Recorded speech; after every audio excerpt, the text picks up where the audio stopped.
السلام عليك يا أبا عبد الله السلام عليك يا ابن رسول الله بالله من الشيطان اللعين الرجيم بسم الله الرحمن الرحيم والحمد لله رب العالمين الصلاة والسلام على أشرف الأنبياء والمرسلين سيدنا أبي القاسم محمد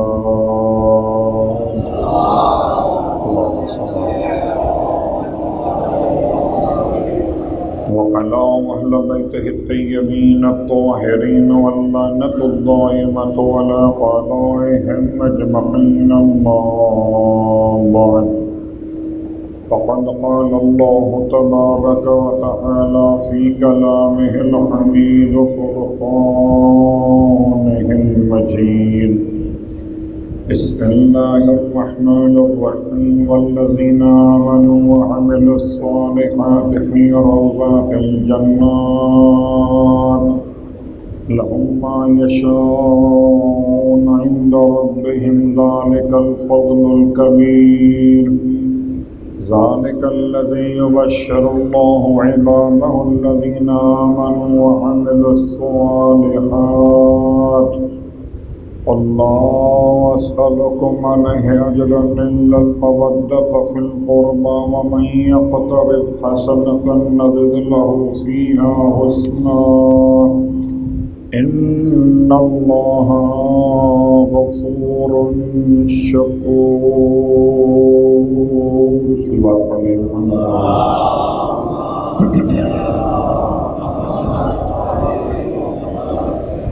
تمام تعریفیں شہیدوں کے پروردگار کے لیے اور تمام ہدیہ درود و سلام شہیدوں کے سید و سردار ان کے آباء و اجداد اور ان کی اولاد طیبین و طاہرین کے لیے الحمدللہ الذی جعلنا من المتمسکین بالقرآن العظیم وجعلنا من المتمسكين بولاية علي بن أبي طالب عليه السلام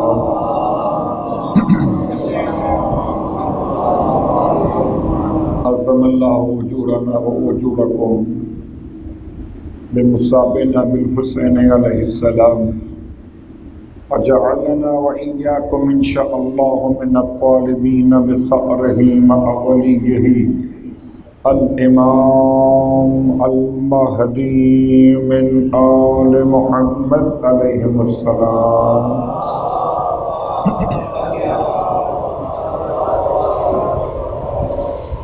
أما بعد سامعین گرامی قدر محرم الحرام کی آج 9 تاریخ 1442 سن ہجرت اور آپ کی خدمت مقدس میں سورہ مبارکہ شورا کی 2 مسلسل آیات تلاوت کی جاتی رہیں. آیت نمبر 22 کا آخری حصہ کہ وہ لوگ جو ایمان لے کر آئے اور انہوں نے عمل صالحات کو انجام دیا ان کے لیے خداوند عالم کی طرف سے جنت کے باغات ہیں اور جنت کے باغات میں اس طرح سے رہیں گے کہ جو وہ چاہیں گے اپنے رب کے پاس وہ سب انہیں مل جائے اور یہ پروردگار کی طرف سے بڑا فضل ہے ان کے لیے. آیت نمبر 23 کا ترجمہ کہ وہ اللہ کی طرف سے کہ وہ اپنے مومن بندوں کو بشارت دے رہا ہے جو ایمان لے کر آئے اور عمل صالح کو انجام دیتے کہ حبیب آپ ان سے کہیے کہ میں تم سے رسالت پر کوئی اجرت نہیں چاہتا مگر یہ کہ میرے اقربا سے مودت اختیار کرو. اور جو شخص بھی نیکیاں حاصل کرنا چاہے خدا فرماتا ہے ہم اس کے لیے نیکیوں میں مزید اضافہ کر دیتے۔ بے شک اللہ بہت معاف کرنے والا اور بڑا ہی شکریہ کا قدردان ہے۔ لفظ بلفظ ترجمہ آپ کی خدمت میں سورہ شورى کی 2 آیات کا مکمل ہوا۔ پیام مودت کے عنوان سے اہل بیت کی ازواج مقدسات اور سرکار ختمی مرتبہ صلی اللہ علیہ وآلہ وسلم کے فرمان کے مطابق ارشاد فرماتے ہیں اللہ سے محبت کیجئے کہ اللہ آپ کو رزق عطا فرماتا ہے، اور مجھ سے محبت کیجئے اللہ کی محبت کے لیے، اور میرے اہل بیت سے محبت کیجئے میری محبت کے لیے۔ اگر ہمارے اور آپ کے درمیان یہ سوالات کہ اہل بیت سے محبت کیوں، تو ایک جواب یہ، دوسرا جواب کہ رسالت جہاں جہاں تک پہنچے گی، اگر توحید رسالت کا پیغام ہے، اگر عدل الہی رسالت کا اعلان ہے، اگر آخری پیغمبر پر ایمان لانا رسول خدا کی ذمہ داریاں پہنچانے کا عنوان ہے، اگر عقائد کے ساتھ اعمال صالحات، نماز اور روزہ اور حج و زکوٰۃ اور خمس و جہاد، تولا اور تبرع، امر بالمعروف نہی عن المنکر، یہ تمام احکامات پیغمبر نے پہنچائے تو ان کی محنتوں کا عوض ہے، اجر ہے، اجرت ہے اہل بیت اطہار کی مودت۔ اب جو اجر ادا کر رہا ہے سمجھیے کہ اپنی نمازوں کو، اپنے دین کو خدا کی بارگاہ میں شرعاً ثابت کر رہا ہے، اور جو رسالت کے اجر کو ادا نہیں کر رہا وہ چوری کا مال ہے، چاہے نماز پڑھا جائے، چاہے حج کیے جائے، بغیر اجرت دیے ہوئے۔ تو سوائے اس کے چوری کہی جائے، صلوات پڑھے محمد والے محمد۔ اور تیسری بات کہ اہل بیت سے محبت کیوں، کہ اہل بیت اگر کوئی ایسا خاندان ہو کہ ٹھیک ہے محبت کر لیجئے ہمارے کہنے سے، ان کے کہنے سے، ان کی اجرت میں نہیں، خود لائق محبت ہے۔ ایک ایک پہلو سے اہل بیت کو دیکھیے اور سمجھیے کہ پوری دنیا نے زور لگا لیا، بنو امیہ بنو عباس نے کتابیں لکھ لکھ کر، تاریخ کے قلم کو خرید خرید کر آیتیں اپنی شان میں لکھوا لی، اہل بیت کی شان سے ہٹا کر، لیکن کردار اہل بیت پر کوئی ایک لفظ بھی نہ لکھوا سکے۔ صداقت، امانت، محبت انسانیت اور خدا سے قرب، آل محمد کی 4 باتیں ایسی ہیں کہ انسان کو اگر محبت نہ بھی ہو تو محبت ہو جاتی ہے۔ اب یہ الگ بات جو جتنا دور رہتا ہے نا اہل بیت سے، سمجھ میں نہیں آتا، اور ان کی ساری کوشش یہی تھی کہ عوام الناس کو اہل بیت سے دور کر دیں۔ آپ کو اندازہ اتنا دور کیا گیا کہ شام کا رہنے والا اہل بیت کو جانتا ہی نہیں تھا۔ ایک شامی مدینے پہنچا اور شام کے رہنے والوں کو جو کچھ بھاڑا گیا تھا وہ انتہائی نامناسب، اور جیسے ہی امام مجتبیٰ علیہ السلام کو دیکھا اس نے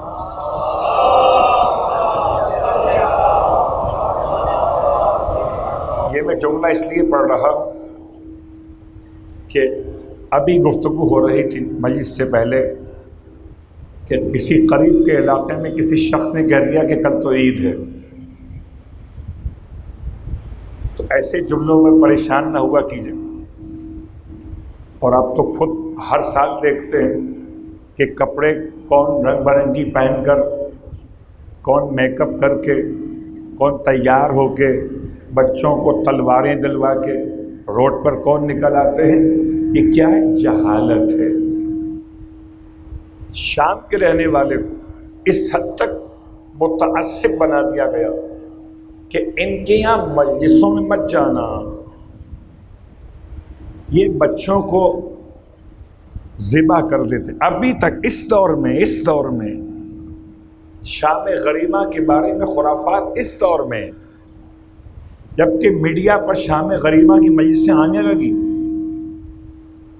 جبکہ میڈیا کوریج ہو رہی مجلسوں کی، اس کے باوجود میڈیا نے تو اب اس حد تک دکھا دیا کہ نیاز کہاں بن رہی ہے اور کیسے بن رہی ہے. اس کے بعد بھی ابھی ایسا طبقہ موجود ہے کہ جس کو آپ کہہ سکتے ہیں کہ اس دنیا میں بھی رہتے ہوئے جنگل میں رہتا. اسے نہیں معلوم کہ شیعہ کیا ہوتی. صلوات پڑھے محمد والے.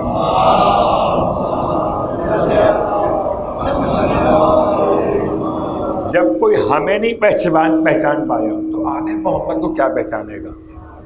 تو وہ شام کا رہنے والا ایک شخص جب مدینے پہنچا اور امام سے ملاقات ہوئی، لوگوں نے بتایا یہ ہیں علی کے بیٹے. اس نے غصہ کیا مولا پر. کہتا ہے جب تک آپ کو دیکھا نہیں تھا. عجیب بات، جب تک آپ کو دیکھا نہیں تھا تب تک مجھے غصہ کم تھا، اب آپ کو دیکھ کر تو اور غصہ آ گیا. اللہ اکبر. بالکل جیسے کوئی مریض پاگل خانے کا جب کسی طبیب کے پاس لایا جائے تو طبیب پر غصہ کرتا ہے. بالکل مثال آسان سی. اور طبیب کا کام کیا ہے؟ غصے کا جواب غصے سے دے، اسے ڈانٹے، اسے مارے، کیا کرے؟ طبیب کا وہی کام جو طبیب کی ذمہ داری ہے کہ مریض کے قریب جائے، اسے یقین دلائے کہ وہ اس کا طبیب ہے، دوست ہے، دشمن نہیں ہے. تو وہی کام امام نے کیا. فرماتے ہیں اس نے برا بھلا کہنا شروع کیا مولا کے حوالے سے. آپ کے والد، آپ کے بابا، یہ اور وہ، یہ سب پروپیگنڈا شام سے چلا ہوا. بڑے تحمل کے ساتھ امام نے سب باتیں سنی. پھر ارشاد فرمایا کہ لگتا ہے کہ آپ اجنبی ہیں، آپ ہمارے یہاں مسافر ہیں، آئیے، اگر آپ نے ابھی تک کھانا نہیں کھایا ہو میرے گھر چلیے، میں آپ کو کھانا کھلا دیتا ہوں. آپ اگر سفر میں تھک گئے ہیں تو آرام کے لیے ہمارے پاس مہمان خانہ بھی ہے، آرام کیجیے. اگر سفر کے مصیبتوں کے لحاظ سے آپ کا لباس بوسیدہ ہو گیا تو میں لباس آپ کو فراہم کر دیتا ہوں. اور اگر سواری ساتھ چھوڑ گئی ہو تو گھبرائیے نہیں، آپ کو سواری بھی ہم فراہم کر دیتے ہیں. اور اگر زیادہ راہ ختم ہو گیا ہے پیسے تو میں آپ کو فراہم کر دیتا ہوں. امام نے کلمہ نہیں پڑھایا اسے، امام نے اسے آیت مودت نہیں سنائی، امام نے اسے انسانیت سکھائی. اس کے مرض کی نفس پر ہاتھ رکھا کہ عام عوام الناس آل محمد سے دور کیوں رہتے ہیں. ایک غلط فہمی اور دوسرے معاشی مسائل کی مشکلات انہیں دور کر رہی ہوتی ہیں. امام نے دونوں باتیں کور کی، اپنے قریب بلایا، محبت عطا فرمائی. اب جیسے اس نے امام کے رویے کو دیکھا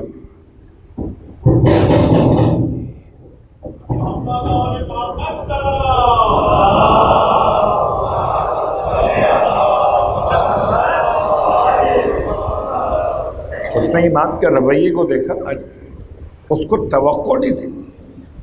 وہ جس دیہات اور گاؤں سے آیا تھا وہاں تو گالی کے جواب میں گالی، سب کے جواب میں سب، برائی کے جواب میں برائی، جیسے حیوان کرتے ہیں۔ ایک حیوان نے دوسرے حیوان کو لات ماری تو سینگ مارا تو پلٹ کے وہ حیوان پیار نہیں کرتا، اسے لات ہی مارتا ہے۔ تو حیوانوں کے شہر سے آیا تھا انسان کے پاس، اور انسان نے اس کی حیوانیت کو ایسے دور کیا چند لمحوں میں، بغیر انجیکشن کے، بغیر ڈرپ لگائے ہوئے، بس ارشاد فرمایا اجنبی ہو، مسافر ہو، کھانا چاہیے، مکان چاہیے، رہائش چاہیے، ہم تمہیں دیتے۔ اس نے جب یہ رویہ دیکھا کہنے لگا میں شرمندہ ہوں، میں آپ کا دشمن تھا اور اب سب سے بڑا آپ کا دوست بن گیا ہوں۔ بہت آسان ہے کسی دشمن کو مارنا، اور بڑا مشکل ہے دشمنی کو مارنا۔ تو علاج مرض کا ہوتا ہے، مریض کا نہیں۔ امام نے مرض کا علاج کیا، مریض شفا یاب ہو کر پہلے عدو تھا اب محب ہو گیا۔ صلوات پڑھے محمد و آل محمد۔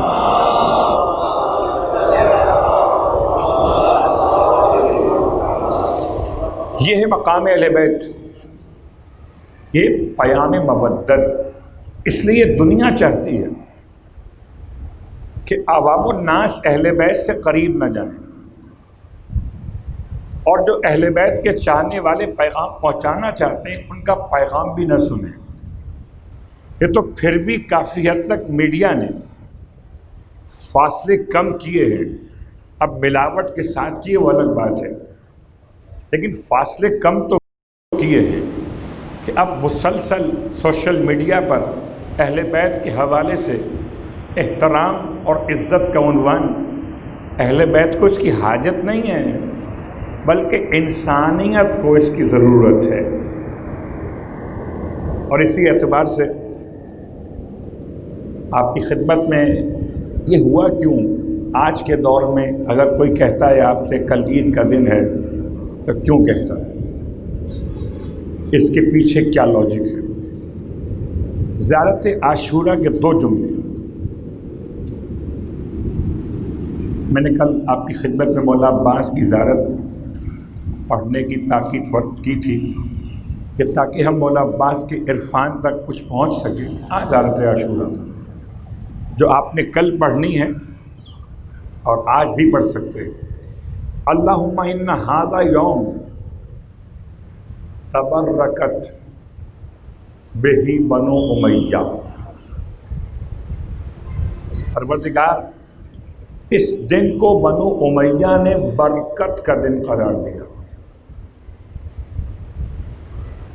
اللہم ھذا یوم تبرکت بہ بنو امیہ وابن عاقلۃ الاکباد اللعین ابن اللعین علی لسانک و لسان نبیک صلی اللہ علیہ وآلہ فی کل موقف وقف فیہ نبیک۔ پورا جملہ پڑھ سکتے ہیں آپ، ایک جملہ ہی، ایک اور، ھذا یوم فرحت لقتل الحسین علیہ السلام۔ اس بنو امیہ نے 10 محرم کے دن کو خوشی کا دن قرار دیا، قتل حسین کی۔ تو برکت کا دن اور خوشی کا دن، یہ آج کا کوئی جاہل بے خبر مسلمان عام امتی بنو امیہ کے پروپیگنڈے کا شکار یہ نہیں ہوا، ان کے علماء ہوئے، اور ان کے علماء نے اسی بات کو آگے ٹرانسفر کیا کہ ان کی اپنی مسند محفوظ تھی اسی بات پر کہ آگے بات کو بڑھائیں گے، یہ والی بات بنو امیہ۔ تو 2 جملے زیارت عاشورہ کے۔ اب شیخ صدوق علیہ الرحمہ، اور میں پھر آپ سے درخواست کروں کہ اپنے ممبروں پر جتنا ہو سکے کسی ایسی شخصیت کو آنے سے لانے سے پرہیز کیجیے گا کہ جو کوئی بھی ایک چھوٹا سا جملہ اگر مقصد اہل بیت کے خلاف کہہ دے پھر آپ اسے کور کریں مشکل ہو جاتی ہے۔ یہ میں نے جملہ کسی کے اعتبار سے کہا ہے اور اس کا بیان میرا موضوع نہیں ہے، جواب موضوع ہے۔ شیخ صدوق، اور بڑی کتاب نہیں پڑھ رہا کوئی کہ کوئی کہے مولانا اتنی بڑی کتاب ہمارے پاس کہاں ہوتی ہے، عربی کی، فارسی کی، آپ کیا پڑھ رہے ہیں؟ آپ کے گھر میں رکھی کتاب کا نام مفاتیح الجنان، آپ کے موبائل میں ایپلیکیشن ڈاؤن لوڈ ہو سکتی ہے، مفاتیح الجنان۔ مفاتیح الجنان میں نکالی محرم کے اعمال، اور محرم کے اعمال میں جائیے 10 محرم کے حوالے سے، اور جو میں پڑھ رہا ہوں آپ پڑھ لیجیے گا، اور اس روایت کو ممبر سے آپ پڑھوائیے، آگے فارورڈ کیجیے۔ کیا روایت ہے؟ شیخ صدوق علیہ الرحمہ اپنی کتاب میں جبلہ مکیہ، راوی کا نام کیا ہے؟ جبلہ مکیہ سے روایت کو نقل کرتے ہیں۔ جبلہ کہتے ہیں کہ میں میثم ابن یحییٰ التمار کے پاس موجود تھا۔ میثم کون؟ رازدار علوم آل محمد، عاشق ولایت علی ابن ابی طالب، میثم ابن یحییٰ التمار۔ کہ میثم نے مجھ سے اس بات کو بیان کیا کہ یہ امت کے لوگ فرزند رسول کو قتل کریں گے 10 محرم کو۔ میثم کی شہادت 10 محرم سے پہلے ہو چکی، ذی الحج کی آخری تاریخوں میں۔ مولا حسین علیہ السلام کی شہادت سے 20 دن پہلے، 12 دن پہلے یا 10 دن پہلے میثم شہید ہو چکے تھے۔ میثم بتاتے کہ یہ امت رسول کے فرزند کو ضرور 10 محرم کو قتل کرے گی، اور یہ بات خدا کے علم میں، اور ایسا ہو کر رہے گا۔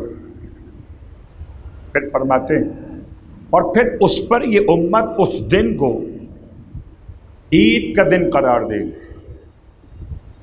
اگر آج کسی نے آپ سے کوئی جملہ کہہ دیا، ہو سکتا ہے سوشل میڈیا پر کوئی بحث کہیں چل رہی ہو، کل 10 محرم ہے، عید کا دن، برکت کا دن، روزہ رکھو، بڑا کام ہوا ہے، بہت بڑا دن ہے، اور کبھی کبھی شاید کوئی آپ کو ایسے کور کرے کہ جی پہلے یہ تھا اور اب نہیں ہے، تو کبھی نہیں تھا۔ 10 محرم عید کا دن تاریخ میں کبھی نہیں تھا، یاد رکھیے بات۔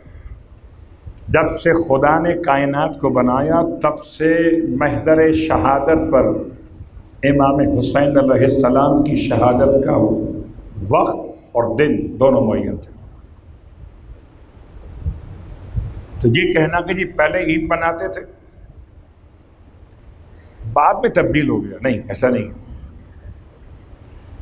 اور میثم جب بیان کر رہے تھے تو جبلہ مکیہ رونے لگے، کیسے ممکن ہے کہ ایک تو قتل کریں رسول کے نواسے کو، پھر اس دن عید منائیں، یہ کیسے ممکن ہے؟ اور عید کس بنیاد پہ منائیں گے؟ تو کوئی تو بیس بنائیں گے نا عید منانے کی۔ بیس کیا تھی؟ ارشاد فرماتے ہیں میثم، سنو جبلہ، بیس یعنی بنیاد یہ بنائیں گے کہ ایسی دعائیں گڑھیں گے کہ جو دعائیں 10 محرم کے دن پڑھی جائیں عوام کے لیے۔ ہمارے اور آپ کے درمیان عربی عبارت دعا ہو جاتی ہے، ہمیں کیا معلوم کون سی دعا عربی میں کس نے ٹرانسفر کی ہے، کس نے فارورڈ کیا آپ کو، آپ پڑھنا شروع ہو گئے۔ ایسی دعا بنائی جائے گی، میثم کہہ رہے تھے، جس میں یہ اس دن کی عظمت کو بیان کریں گے، جھوٹی دعا، جھوٹی احادیث۔ میثم کہتے ہیں سنو، پہلا جملہ، اور یہ دعا باقاعدہ ہے ان کے جو لوگ عید مناتے. پہلا جملہ میں نقل کر رہا ہوں تاکہ آپ تک بات پہنچ جائے. یا قابل توبت آدم یوم العاشورہ، اے آدم کی توبہ قبول کرنے والے 10 محرم کو. اور میسم بتا رہے ہیں، میسم کہتے ہیں کہ جبلا یہ کہیں گے اس دعا میں کہ یہ 10 محرم کو ہوا تھا، عید کا دن تھا. خدا نے حضرت آدم کی توبہ قبول کی 10 محرم کو. یہ ان کے یہاں کا جملہ ہے، یہ دعا گڑھی ہوئی دعا. رو رہے ہیں میسم، فرماتے ہیں حالانکہ آدم کی توبہ ذی الحج کے مہینے میں قبول ہوئی، محرم میں نہیں. اور ابھی کتنا جلدی، پچھلے 50 سالوں میں آپ نے شاید اس بات کو محسوس کیا ہوگا کہ کچھ لوگوں کی موت کے دن ذی الحج سے نکال کر یہ محرم میں لے کر آ گئے دیکھتے دیکھتے.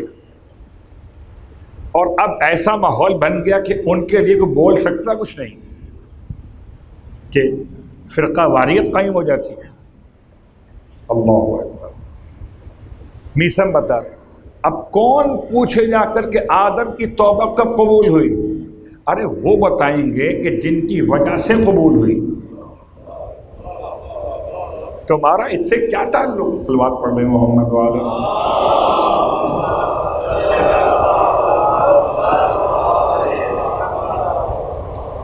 یا قابل، اے قبول کرنے والے، اس دعا کا جملہ ہے. میسم کہتے ہیں کہ توبہ قبول ہوئی ذی الحج کے مہینے میں، پہلا جب. نمبر 2، پھر یہ اس دعا میں جملہ ہے، اے یونس کو مچھلی کے پیٹ سے آزادی عطا کرنے والے 10 محرم. اس سب رو رہے ہیں. فرماتے یونس علیہ السلام کو مچھلی کے پیٹ سے خدا نے باہر نکالا تھا ذی قعدہ کے مہینے میں، ذی قعدہ. تیسرا جملہ یہ کہیں گے کہ 10 محرم کو کیا ہوا تھا کہ حضرت نوح علیہ السلام کی کشتی کوہ جودی پہ آ کر رکی تھی. حالانکہ اے جبلا یہ واقعہ 18 ذی الحج کو ہوا تھا. چوتھی بات فرماتے ہیں میسم، جبلا یہ لوگ کہیں گے کہ 10 محرم کو موسیٰ علیہ السلام کے لیے دریائے نیل میں راستہ بنا تھا، حالانکہ یہ واقعہ ربیع الاول میں ہوا تھا. تو ذی قعدہ سے، ذی الحج سے، 18 ذی الحج سے اور ربیع الاول سے سارے واقعات کو گھیر کر لائے 10 محرم کی دعا گڑھنے کے لیے. اور میری بات شاید اور مضبوط آپ کو محسوس ہو، ہر سال محرم کی 7 سے 10 تک کچھ پوسٹرز دیواروں پہ چپکائے جاتے ہیں میری انہی باتوں کے حوالے سے. 10 محرم روزے کی سنت، 10 محرم توبہ کا دن، 10 محرم خوشی کا دن. اور اب ہمارے اور آپ کے اختلاف سے بچنے کے لیے یہ لکھ دیتے ہیں کہ مولا حسین کی قربانی قبول ہوئی روزہ. اللہ اکبر. تو جبلہ مکیہ سے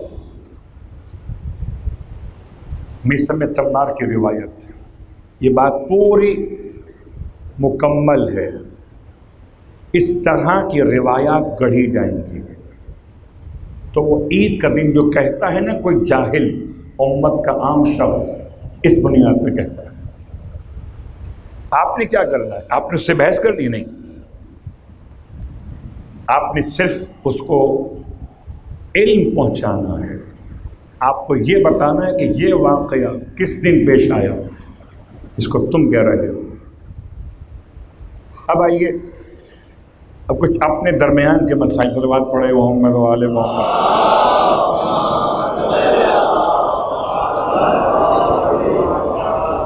ہم نے کیا کرنا ہے اور رات کیسے گزارنی ہے؟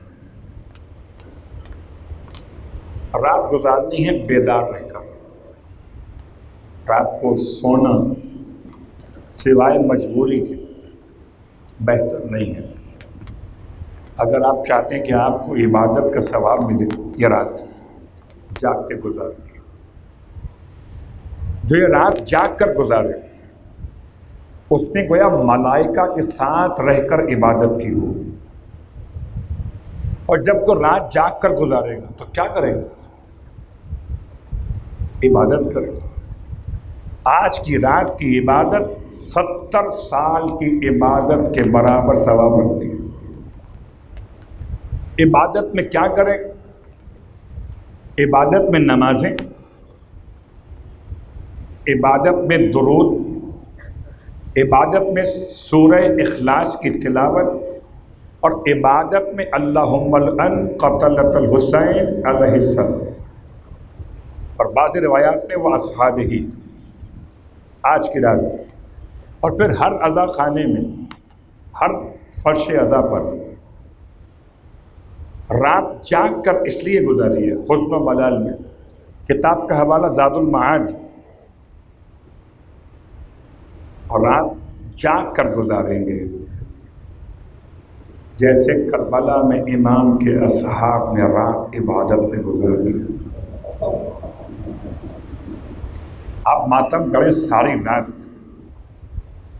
آپ کو ثواب یقیناً ملے گا. چونکہ رات قیامت کی رات ہے.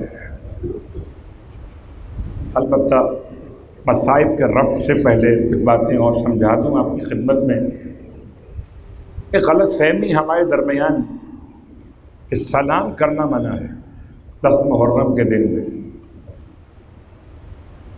سلام کرنا جیسے کوئی مبارکباد کے انداز میں ہو. ہاں بھائی کیا حال ہے، ٹھیک ہو، کام کیسا چل رہا ہے آپ کا.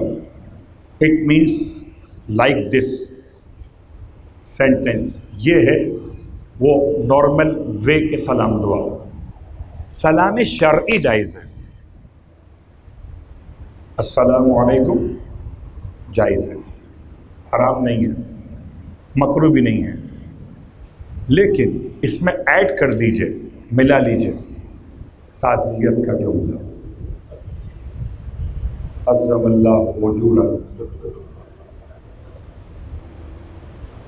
اور جواب میں اگر پورا جملہ یاد نہ ہو تو ماجورین. ماجورین اگر پورا جملہ یاد نہ ہو، عظم اللہ عظم اللہ، ماجورین عظم اللہ. یہ ہے آج رات سے لے کر کل مغرب تک کا پروسیجر. سلام اگر کرتے تو سلام حرام نہیں ہے، لیکن حال احوال مزاج پرسی لینا، گلے ملنا. جیسے کوئی کسی تقریب میں مل جائے تو ایک دوسرے کا حال احوال لیتے ہیں، یہ یقین ہے. کسی تعزیت پیش کرنے والے کی شایانہ شان نہیں ہے. ان دونوں باتوں کو مکس لوگ کر دیتے ہیں. میں اس لیے کھول کے بیان کیا آپ کی خدمت میں. اگر کوئی سلام آپ کو کر لے تو آپ پر سلام کا جواب واجب ہے، جب حالت نماز میں واجب ہے. اور یہ میرے الفاظ نہیں ہیں، کسی عالم کے الفاظ نہیں ہیں، یہ سرکار سید الشہداء کا اپنا جملہ ہے. اس سلام سے پہلے اگر کوئی کلام شروع کر دے تو اسے جواب مت دو. یہ اسی کا جملہ مولا کا جس کا ماتم کر رہے ہو. تو کیا 10 محرم کو مولا حسین کی بات نہیں مانیں گے؟ بات واضح ہو رہی. اب اگلا مرحلہ کہ کل کا دن کیسے گزاریں، پھر کسی اور مرحلے پر مکمل روایت پڑھیں گے. صرف اشارہ کر رہا ہوں. امام فرماتے ہیں 10 محرم کو اگر کوئی شخص اپنی مصروفیات کو ترک کرے، اپنی حاجتوں کے حوالے سے، مجھے یہ کام کرانا تھا، وہ کام کرانا تھا، وہ کام کرانا تھا، 10 محرم اسٹاپڈ آل دا وقت، سوائے اس کے جاب کے، مجبوری ہوتی، سارے کام روک دیں۔ امام فرماتے ہیں جو 10 محرم کے دن اپنے تمام معاملات کو روکے اپنی حاجتوں کے اعتبار سے، تو پروردگار اس کی دنیا اور آخرت کی ساری حاجتیں پوری کروا دیتا ہے۔ کتاب کا حوالہ زاد المعاد امام رضا علیہ السلام۔ اگلا جملہ 10 محرم، امام فرماتے جو 10 محرم کے دن کو غم اور حزن کا دن قرار دے تو خدا اسے قیامت کا دن خوشی کا دن عطا فرمائے گا۔ خوشی کا دن ہوگا قیامت کا دن اس کے لیے کہ اسے جنت میں ہماری زیارت نصیب ہوگی، اس کا چہرہ روشن ہو جائے گا۔ اب اگلا جملہ سن لیجئے، امام فرماتے ہیں اگر کوئی 10 محرم کے دن میں ذخیرہ جمع کرے گھر کے سال بھر کے کھانے پینے کے لیے، برکت، سال بھر راشن ڈلوانا 10 محرم میں، 1 ہفتے کا، 1 مہینے کا، 2 دن کا راشن برکت کے لیے، امام فرماتے اگر کوئی 10 محرم کو برکت کا دن سمجھ کر گھر میں اپنی حاجت پوری کرے، سامان لے کر آئے، تو پروردگار عالم اس کے تمام تر حاجتوں کو رد کر دیتا ہے۔ اور اگر کوئی 10 محرم کے دن کو غم منانے کے بجائے برکت کا دن قرار دے تو خدا اسے قیامت میں عبید اللہ ابن زیاد، یزید اور عمر سعد، ان 3 افراد کے ساتھ محشور کرے گا۔ دن کیسے گزاریں؟ عبادت میں، اور گریہ عبادت ہے، ماتم عبادت ہے، عزا خانوں میں جانا عبادت ہے، یاد رکھیں، مگر کوئی ایسا کام اس میں شامل نہ کیا جائے کہ جو معصوم کو ناراض کرے۔ اپنی نگاہوں کی حفاظت، اپنے مقصد گریہ پہ توجہ۔ اللہ اکبر، بس یہ سوچ کر ماتم کیجیے گا کہ قیامت کی رات ہے، جیسے سورج غروب ہوگا، یہ رات جو شروع ہوگی، کسی کو اگر توفیق ملے تو کربلا میں گزارے، روضہ حسین پہ گزارے۔ اس سال تو ہم یہاں پر رہ گئے، شاید آج دعا کریں تو اگلے سال زندگی ملے، صحت و عافیت ملے، توفیق ملے، کربلا گزارے۔ اور شب عاشور جو کربلا میں امام کے حرم کے باہر جوان میں گزارے اور پیاسوں کو پانی پلائے، تو ایسے جیسے اس نے امام کے لشکر کو سیراب کیا اور اپنے خون میں خود غلطہ ہو گیا۔ کربلا کے شہیدوں کے ساتھ 10 محرم، رونے والوں بس یہ رات سوچ کر ماتم کیجیے گا کہ اے رونے والوں، آج قیامت کی رات ہے، شہزادیوں پہ کرب و مصیبت کی رات ہے، اور جی بھر کے دیکھ لو کہ زیارت کی رات ہے۔ کل فوج شام فتح کے باجے بجائے گی، درے لئی کے زینب دلگیر کھائے گی، ارے کل کس کو نینوا تو تھپک کر سلائے گی، اترے گا جب کہ دودھ تو کس کو پلائے گی، سارا بھرا گھر ایک رات میں اجڑ جائے گا۔ یہ آخری رات ہے زیارت کی، آخری رات ہے عشر اولا کی۔ اجرکم اللہ، رونے والوں، اس رات کے مسائل میں خالی 2 جملے آپ کی خدمت میں عرض کر دوں۔ یہ سخت ترین رات تھی کہ امام کے سارے انصار اور اقربا سب کے سب تسبیح الہی میں مصروف تھے، ایسے خدا کو یاد کرتے تھے جیسے شہد کی مکھیوں کی بھن بھناٹ آہستہ سب کے سب ذکر خدا کر رہے تھے، جانوں کے حبیبوں کے مسلم ابن اوسد۔ ایک مرتبہ جناب زینب کبریٰ نے اپنے بھائی کو بلوایا، ارشاد فرماتی ہیں بھیا آپ نے اپنے اصحاب کو آزما تو لیا ہے نا، کل ایسا تو نہیں ہوگا کہ کوئی آپ کا ساتھ چھوڑ کے چلا جائے۔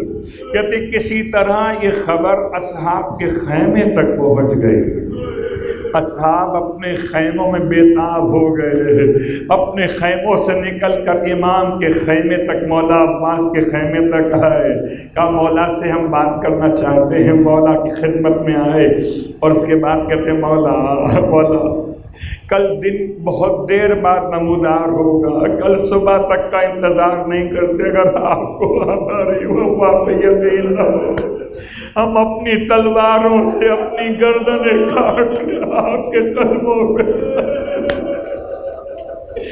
اجرکم اللہ۔ رونے والوں کیا صاحب تھے میرے مولا کے، کیا انصار تھے میرے مولا حسین کے، اجرکم اللہ۔ رونے والوں اب ایک روایت شب عاشور کی اس طرح سے بیان کی جاتی ہے کہ امام نے اپنے اصحاب کو جمع کیا تھا اور جمع کر کے فرمایا تھا کہ یہ قوم اشقیاء صرف میرے خون کے پیاسے ہیں، تمہیں ان سے کوئی سروکار نہیں ہے، میں تم پر سے اپنی بائعت اٹھا لیتا ہوں، تم میں سے جو جانا چاہے چلا جائے اور چاہے تو ہمارے اہل بیت میں سے کسی کو ساتھ دے کے چلا جائے، تمہاری شفاعت کا میں ضامن رہوں گا، تم میں سے جو جانا چاہے چلا جائے۔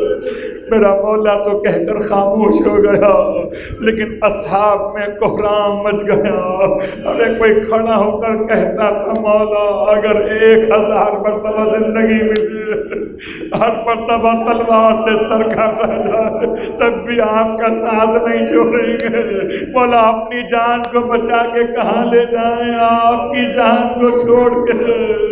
ارے واہ میرے مولا کیسے اصحاب پائے تھے۔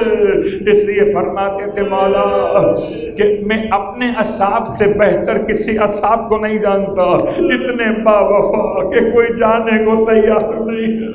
رات اس طرح سے گفت و شنید میں بھی کچھ وقت گزرا تھا، میرا مولا اپنے خیمے میں جناب زینب کبریٰ نے امام علیہ السلام کو بلوایا ہے، میرے بھائی کو بلا کے لائیے، اما فضا امام خیمہ زینب۔ رونے والوں آج 1400 سال بعد آپ شب عاشور کیسے گزارتے ہیں، بیویوں نے کیسے گزاری ہوگی۔ اکبر کی ماں اکبر کو دیکھتی تھی، ارے جی بھر کے دیکھ لو یہ زیارت کی رات ہے۔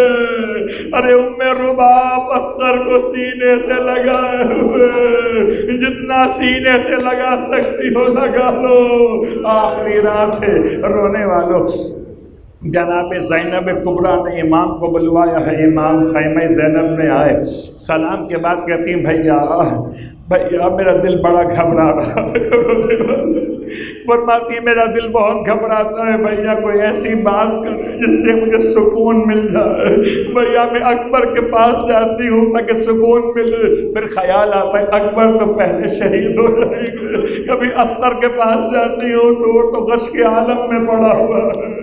بھیا مجھے کہیں سکون نہیں ملتا، کوئی ایسا جملہ کہیے کہ بہن کو سکون مل جائے۔ امام نے جملہ ارشاد فرمایا، فرماتے ہیں بہن ہم سے بہت بہتر تھے، نانا رسول خدا ایک دن تو ایسا آیا تھا نا کہ نانا رخصت ہوئے، ہم یتیم ہو گئے، بہن ہم سے بہت بہتر تھی ماں فاطمہ زہرا۔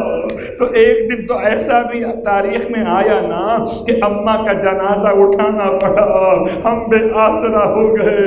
پھر فرماتے ہیں بھائی بہن ہم سے بہت بہتر تھے بابا امیر المومنین، ایک دن تو ان کی جدائی کا دن دیکھنا پڑا، ہم سے بہتر تھے بھیا مصطفیٰ، وہ بھی رخصت ہوئے، تو بہن ایک دن تو ایسا آنا ہے کہ ہم بھی رخصت ہو جائیں گے۔ بس جناب زینب نے جملہ سنا، فرمایا یہ بتا دو بھیا، ارے کوئی بھائی اپنی بہن کو موت کی خبر یوں بھی سناتا ہے؟ امام نے بہن کے سر مقدس کو اپنے شانے پر رکھ دیا اور میں جتنا رونا ہے بہن آج رو لو، کل مت رونا، کل روتے ہوئے بچوں کو سنبھال لینا، کل روتی ہوئی بیویوں کو سنبھال لینا۔ واہ محمد واہ مصیبت۔ بس رونے والوں آخری جملہ، شب عاشور ہے نا، کیا سوچ کے ماتم کرو گے، کیا سوچ کے نوحہ پڑھو گے، کیا سوچ کے پرسہ پیش کرو گے؟ رسول خدا منتظر ہیں آپ کے، یا پرسہ پیش کرنے آؤ گے؟ جناب سیدہ منتظر ہیں آپ کی کہ آپ پرسہ پیش کرنے آؤ گے؟ اپنوں سے ہی تو، اپنوں ہی سے تو آسرا ہوتا ہے نا۔ اجرکم اللہ۔ جناب زینب کبریٰ نے ایک بار پھر اپنے بھائی کو بلوایا تھا اپنے خیمے میں، اور جب اب بھائی آئے ہیں سلام کے بعد کہتی ہیں بھیا یہ خیمے کے پیچھے کسی بی بی کے رونے کی آواز، بھیا یہ کون بی بی ہے؟ ایسے روتی ہے جیسے کوئی بوڑھی ماں جوان بیٹے کی لاش پہ روئے۔ امام نے فرمایا بہن پہچانا نہیں؟ ارے کوئی اور نہیں، دکھیاری ماں فاطمہ۔ واہ محمد واہ مصیبت، یہ رات گریا بھوکا کی رات آئے گی، زہرا کا بھلا گھر اجڑنے کی رات آئے گی۔ الا ولعنۃ اللہ علی القوم الظالمین، سیعلم الذین ظلموا أی منقلب ینقلبون۔ بارہ واسطہ محمد و آل محمد کا ہماری اس عبادت کو اپنی بارگاہ میں قبول و مقبول فرما۔ پروردگار شب عاشور قریب ہے، پروردگار ہمیں پرسہ و تعزیت پیش کرنے کی توفیق عطا فرما۔ پروردگار قلب زہرا کی دعائیں ہمارے شامل حال فرما۔ پروردگار واسطہ محمد و آل محمد کا ایک شب عاشور کربلا معلیٰ میں گزارنے کی توفیق عطا فرما۔ پروردگار نام حسین کا واسطہ زندگی بھر کوئی غم نہ دے، جب بھی غم ہو تو غم حسین میں آنسو بہا سکے۔ پروردگار جہاں جہاں آنسو کم ہونے لگیں میرے مالک ہمیں آنسوؤں کا خزانہ عطا فرما، سید سجاد کے آنسوؤں کا صدقہ عطا فرما۔ اور اللہ واسطہ محمد و آل محمد کا پروردگار کوئی غم نہ دے سوائے غم آل رسول کے۔ پروردگار شب عاشور متصل ہے میرے مالک، تمام عزاخانوں کی، عزاداروں کی حفاظت فرما۔ پروردگار تمام جلوس عزا، مجالس عزا کا تحفظ فرما۔ تمام تر اہل فتنہ و فساد، تمام تر اہل باطل کو تباہ و برباد فرما۔ پروردگار ہمیں اپنے زمانے کے امام کو پرسہ پیش کرنے کی توفیق عطا فرما۔ پروردگار ہمارے امام علیہ السلام کو ہم سے راضی و خوشنود فرما، امام علیہ السلام کے ظہور میں تعجیل فرما۔ ہم کو بھی، ہمارے آبا و اجداد، ذریت و اولاد کو بھی امام کے خدمت گزاروں میں شامل فرما۔ ربنا تقبل منا انک انت السمیع العلیم، بجائے محمد و آلہ المعصومین برحمتک یا ارحم الراحمین۔